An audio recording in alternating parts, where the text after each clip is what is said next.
Hello, it's Miss Chris. How is everyone doing today? Well, let's see. I'm wearing orange. We've got a pumpkin behind us, a big full moon, and a couple of bats. What do we think we might be learning about today? If you guessed Halloween, you are correct. All right, so come with me and we'll learn about the origins of Halloween, the origins of jack-o'-lanterns, and some interesting Halloween facts. All right, let's go. All right, learners, let's talk about Halloween and how it came to be.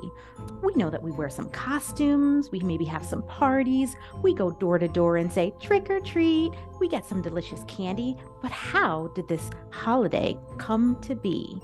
Make sure today you've got on your very best listening ears because at the end, I'm going to test how well you were paying attention, see if you can recall some of these fun facts we are going to learn today. All right, for the first half, we are going to have to journey all the way to the beautiful country of Ireland because you heard me correct. Yes, Ireland. That is where this tradition of Halloween originated. So it dates back to over 2,000 years ago. And in Ireland, around this time, October 31st, it was the end of the harvest season and the beginning of the cold, brutal winter season. And the people in Ireland at that time believed that the veil between the living and the dead was the absolute thinnest. So, to ward off ghosts, they would set bonfires, and they would even themselves wear costumes. This way, if ghosts were among them and looking around, the ghosts would say, "Oh, that's just my other friend ghost. That's nobody I know or need to haunt." So that kind of comes from where the costume section comes about. All right, so let's see. And also, it was a Gaelic festival. So it wasn't called Halloween quite yet. It was called Samhain. Also, something that always tricks me is although it's called Samhain, it's spelled this, Samhain. So that is the big festival that originated in Ireland. You might think, hey, if it started all the way over there, how do we have it over here? Well, you may recall that there was a big potato famine that occurred in Ireland, and that's how a lot of the Irish immigrants came over to the United States. So when they traveled here, they brought with them all of their wonderful traditions, including that Halloween tradition. Okay, now let's jump over into trick or treating. So we talked about how the costumes came to be. How did this ringing on doorbells, asking for candy, where did that come from? Now, this is also very interesting, but for this, we've got to jump across the pond over to England. All right, now for the trick-or-treating interesting facts. Make sure you've got your listening ears on. I'll ask some questions about this later.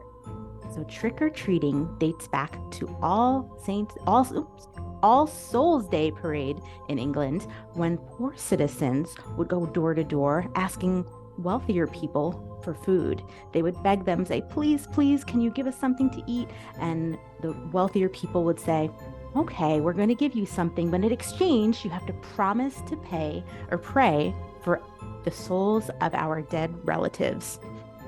So that was the exchange that would happen. People would go around, ask for something, and they were often given some sweet treats. So it's kind of similar to what we do today. And then it evolved slowly. Every year, it wasn't just the less fortunate that would go begging for food, but kids started going door to door asking for food, and they would even get some money. So kids thought, ooh, we're not going to just ask for food. We're going to get snacks and money. And when the children did it, it was not called trick-or-treating. In England, they called it going a-souling. All right, so we've covered the history of Halloween, the history of trick-or-treating. What else is really big around Halloween time? Does anyone carve these? What are these called? Jack-o'-lanterns. Yes, these can be a lot of fun and add a lot of decor to your holiday themes. But jack-o'-lantern, I don't know, it looks like a pumpkin to me. How did it get this name? this has another really exciting fable behind it. So let's learn the story of the jack-o'-lantern. Okay, so there is a character called Stingy Jack. Does anyone know what the word stingy means? Stingy means cheap, someone who might not like to pay for things. So the legend says that Stingy Jack asked the devil to go out for a drink one night. But when the bill came, Stingy Jack said, I don't really want to pay for these drinks, but I have a great idea. Mr. Devil, why don't you just turn yourself into a coin and then we can pay for the drinks that way? Sounds like a decent idea, right?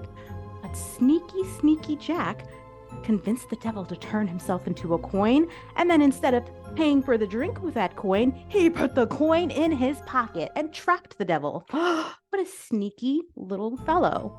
So then, since Jack also had a cross in his pocket, the devil does not like crosses very much, the devil was trapped in his pocket. So Jack said, okay, well, I will let you out with the exception or the rule that you can't bother me for a whole year. I don't want you to retaliate or take vengeance on me. So the devil said, fine, just let me out. Let me turn back into a devil and then I won't bother you. So poof, he pops out. But that wasn't the only time that Jack tricked the devil. There was another instance when, according to legend, that he convinced the devil to go apple picking. And then he said, oh, I want that apple way up top. Go get me that good, red, juicy apple. Devil said, okay, I can go up there, no problem. And then Jack carved a cross into the tree, the brown bark of the tree. And then the devil was stuck and could not get down.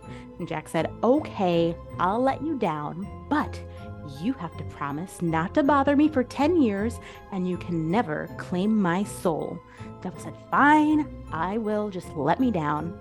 But what is interesting is that a few years later, Stingy Jack, as legend says, Stingy Jack passed away and he had nowhere to go because the angels and God said, oh, you are not a very nice person. We certainly don't want you in heaven.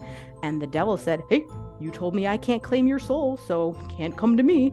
Jack had nowhere to go, so he forever wandered the darkness, and the devil gave him one piece of charcoal to light his way, and he had what looked like a little lantern, and all the townspeople would say, ooh, there's Jack O'-lantern, which now we know as jack-o'-lantern. So there you have it, the story of the jack-o'-lantern. All right.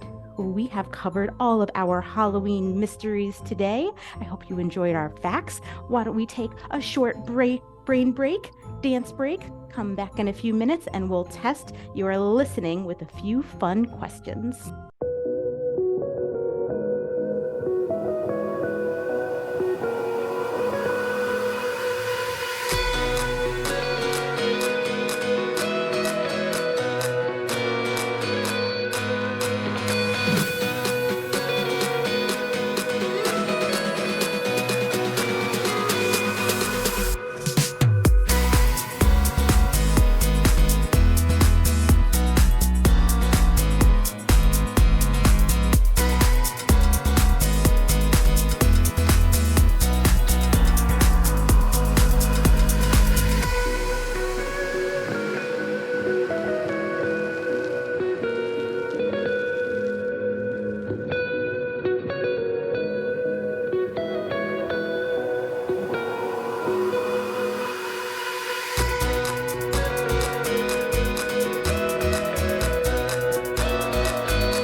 right, friends, we are almost at the end of our spooky season adventure. Now I'm going to test how well you were listening today. Did everyone have their listening ears on? All right, it is time for some fun Q&A, some fun questions and answers about everything we learned today. First up, where did the holiday of Halloween originate? Do you remember what country? If you said Ireland, you are correct. Nice listening. Yes, the holiday of Halloween originally started in Ireland, but it wasn't always called Halloween. Question number 2 asks us, what was the name of the festival? 2,000 years ago, when it was occurring in Ireland, what was this festival called? If you said Samhain, you are correct. It was spelled like this, Samhain. Very good if you remembered that one. Number 3, why did people wear masks? This has now evolved into people wearing costumes today. Back then, they were wearing masks, maybe dressing up as ghosts, lighting bonfires. Why did people wear these masks? Yes, they wanted to blend in. So if ghosts were walking around and saw someone in a mask, they might think, oh, that's just another ghost or spirit like me. We don't have to haunt that person. A way to trick the ghosts that were wandering around. Number 4, what country did trick or treating originate in? If you said England, you are correct. Yes, the tradition of trick or treating began in England, but it was called something different back then. What was it called? Number 5, what term was used before trick or treating? Goin' a solin'. Can you explain why? It's because back then it started with the beggars going from door to door saying, oh, please, will you give me some food? In exchange, I will pray for the souls of your family. So they were going a souling. I'll go get some candy, some treats, some food, and in exchange, we'll pray for the souls of your dearly departed. All right, number 6. Oh, this is a hard one, and it's a two-parter. Number 6. What were the 2 tricks Stingy Jack played on the devil? Tell me at least one. The first time when they went out to get a drink, Stingy Jack said, I'm not paying. I'm going to ask you to turn yourself into a coin. The devil said, all right, that doesn't sound too bad. And then what did Jack do? He took that coin and put it in his pocket. That was the first trick. Did you remember the second? That he tricked the devil into going up a tree to get an apple, and then he carved a cross into the tree so the devil could not come back down. Stingy Jack was very, very sneaky. All right, our last question, question number 7. What does the word stingy mean? If you need a clue, you can think back to our first story. He did not want to pay for those drinks.